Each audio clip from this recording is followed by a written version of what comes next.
how much has our summer been, how much has our season ahead been damaged by this transfer crisis that is clearly holding Ten Hag back and United back from the plans that he had.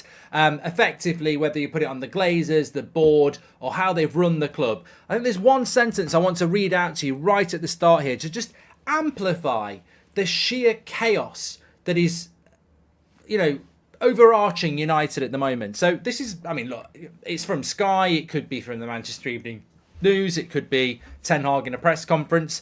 I think it pretty much nails the point. Man United have not completely ruled out a midfield addition in the remaining days of the window. United are weighing up whether a potential arrival will be dependent on a major sale or if they can do a deal without it. Let that just settle for a minute or two. United haven't completely ruled out signing another player. They're trying to figure out whether they can do it without selling someone. It's almost like we've had the perfect summer and we're thinking about adding to it. We've not even had half a good summer. I can't believe it. I can't believe they're sat there on their arse with a week to go, contemplating whether to buy one more player. What an absolute shambles. Look, I'll be honest with you. The sale of Manchester United is somewhat a minor irrelevance at the moment. It's a smokescreen that's irrelevant. I've not heard anybody say this, apart from, I think we spoke about it a couple of months ago. What does the sale matter now? What does it matter now? It has to happen. We want it to happen. Many of us have wanted it to happen for years and years and years.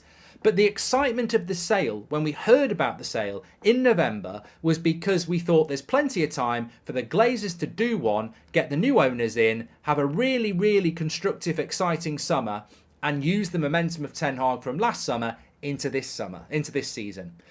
The sale, if it happens in October or November, who gives a shit? What happens to this season? Are we writing off another one? And that, to me, I want the sale. I really, really do. But I'm not going to be distracted by the sale anymore. I was distracted by the sale in February, March, maybe even April and May.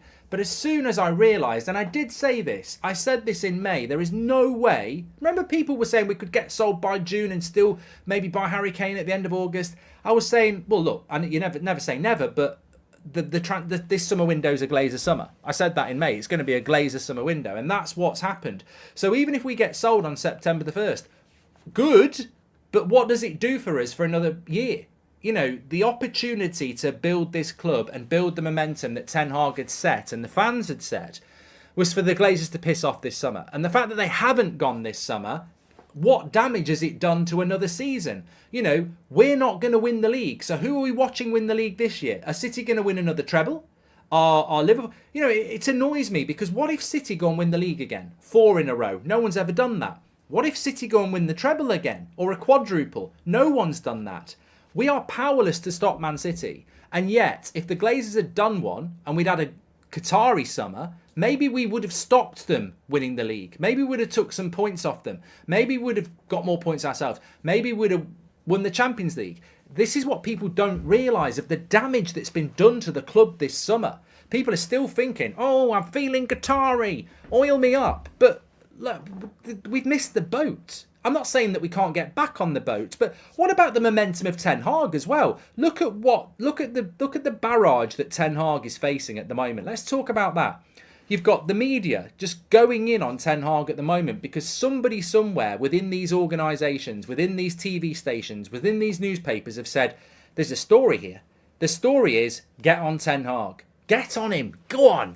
Really get in on him. Carragher, talk some shit again. Get in on Ten Hag. Go on, say you don't like his hair. You haven't got any hair.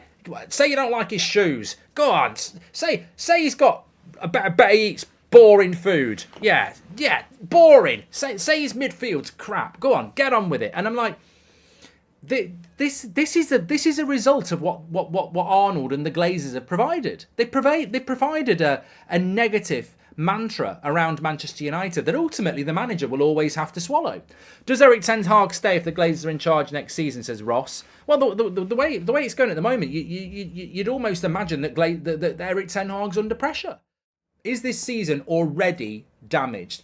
And I've not heard this enough, and I think it's a great point, even though I'm making it. It's Goldbridge's great point. If the Glazers had gone in March like they said they were going to go, what would have happened this summer? Nobody will ever know. It's a bit like if Arnold had sacked Murta and given Rangnick the job of director of football to work with Ten Hag. Where would we be now? I think we all know we'd be in a better place.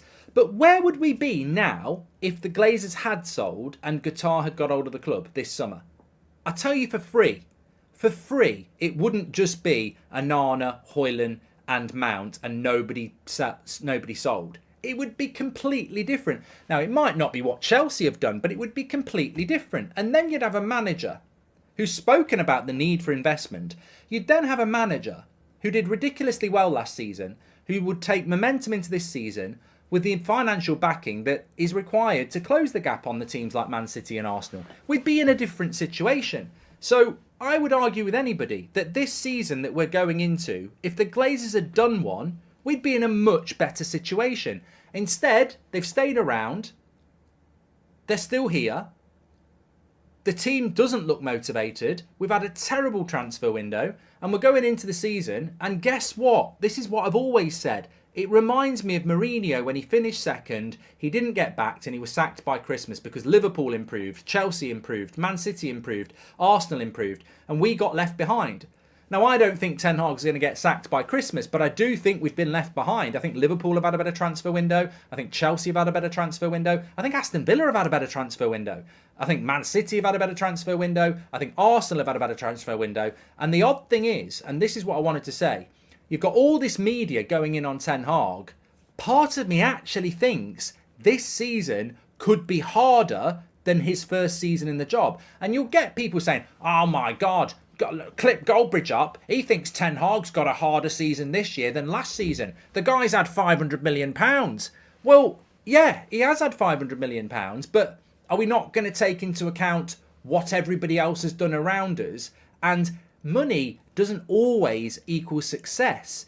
If at the end of the day, you look at United when Ten Hag took over and said, to be decent, he needs £1 billion. Well, he's not had £1 billion. He's had £500 million. So I think that, you know, the fear for me is that the damage that the Glazers and Richard Arnold and John Murta have done this summer could be a weird scenario where we actually need to reassess our predictions and be realistic. Because if we don't win a trophy and we come sixth, is that failure by Ten Hag or is it failure by the board and the owners? Because I would go with the latter. You know, I think United should be finishing in the top four and hopefully win another trophy. But when you look at it now, I go, well, we haven't had a good window compared to 4 or 5 other clubs. And the team doesn't look motivated. So, you know, 6th place and no trophy might be what we should expect based on what's been delivered ahead of us. And look, I love Rasmus Højlund. I think he's going to be great. But he's 20 years of age and he's not ready. Really. He's not the complete... Well, I think he's ready. I don't think he's the complete article.